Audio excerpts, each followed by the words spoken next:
Joining me now in the pregame show is Coach Danny Servance of those Ellison Eagles. Went over to Temple High last week. Temple undefeated in district play, and they are for a reason, Coach. They're a pretty good little team over there. But the Ellison Eagles played pretty well, put 27, I believe, up on the board, and you have some kids that played pretty good against the Wildcats. Yeah, first of all, you got to give credit to Temple. They are a good football team, and we did have some kids that played well. We had Dentrell Sterling, I think he had 4 catches for 141 yards, and Dominic Allison had 6 carries for 151 yards rushing against those guys. So, you can't say enough about the resolve that our kids are playing with, the intestinal fortitude, and how they continue to fight and never give up. Yeah, and you can't give up because you're still in that district race. The way everything's bunched up, you got Temple at the top, but then you got 2 and 1 and 1 and 2, all the teams, pretty much. So there's still a couple weeks to be played, but we really need this victory over Copper's Cove tonight, don't you? I tell you what, we really do. Like you said, everything's wide open right now. A lot of parity in this district, and we need to come out and try to play our best football. Is that because there's a lot of good teams? Is that what it is? I think there is. There is a lot of good teams in this district, and a lot of good coaches, and a lot of good players. Very talented players in this district, and you have to really do a good job of doing the small things, because that's what's going to separate the wins and the losses when you have good teams, good players, and good coaches. Well, I tell you, defense, the other night I was calling Tazino's name a bunch. And there's another couple young men, I can't remember their name right off the bat right now, but you had some good ball players on the defensive side of the ball. And Tazino is pretty much leading the district in attacks, pressures, that kind of stuff, sacks, pressures. Just an unbelievable young man and a team leader, too. I tell you what he is. He's one of our captains, and he does a great job putting pressure on the quarterback and playing the run and the pass. And teams pretty much try to run away from him because he can dominate a football game and really take one side of the field away. But it was a total team effort. Steve Albert had a great game, had an interception and a fumble recovery. Tyrone Osbury had an interception in the ball game.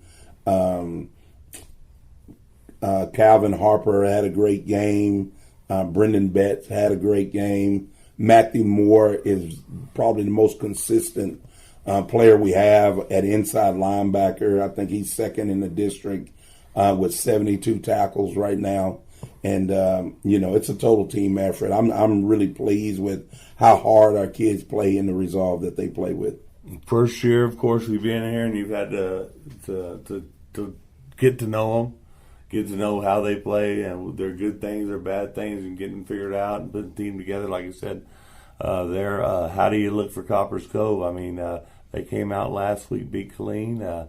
They've got a talented little quarterback, Richie, does a lot of different things, and you also mentioned their running back.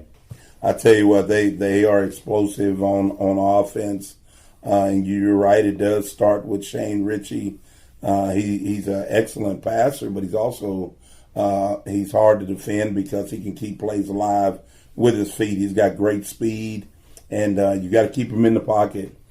He does a great job delivering the ball. The thing that I'm most impressed with Copper's Cove is how hard they play. Their kids play extremely hard, and they will do anything to make a play. We saw guys against Killeen make diving catches, get their feet down before they go out of bounds. We've seen guys on the defensive ball come through with strip sacks and cause fumbles and pick them up and run them into the end zone. So they do a great job of getting 11 hats to the football on defense. And offensively, like I said, the quarterback starts with him, but also Kadir Cox, number 2, really shifty running back that they have. And then they've got a huge offensive line. Yeah, you've seen a lot of size around here, man, in the offensive and defensive lines. And yours is pretty big, too. Not bad. They are pretty big. We've been banged up a little bit, and so we've started different starting lineups on the offensive line pretty much all year. So hopefully we can get some chemistry going there and do a good job like we did this past week of putting points on the board. And the coaches getting to know the kids better. That helps, too. They get to know how the kid is personality-wise, and that's a lot to do in a football game. But your coaches have done a good job this year. Well, I'll tell you what, it's all about relationships. We talk about that all the time, and we try to form good relationships with our players.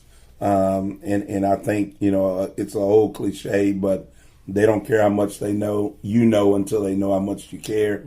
And so our kids know we care about them, and we'll go above and beyond to do, whatever we need to do to make sure that they're successful. Like you said, you want to get this victory tonight, stay in that district race for one of those 4 playoff spots. You're talking to the kids in the locker room before you go out on the field. What's the conversation about? No regrets. No regrets. Don't come back in the locker room with regrets.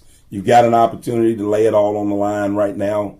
Let's lay it on the line. Let's play with 100% effort. I tell our kids all the time, the team who can keep their concentration the longest and play with the greatest effort is the team that'll win the ball game. Well, the Eagles are proud of you and the things you've done with the program so far, and we're just looking for better things to keep happening here at Ellison High School. Coach, we appreciate you a bunch. Thank you for having me. And, of course, good luck and beat those dogs. Go Eagles.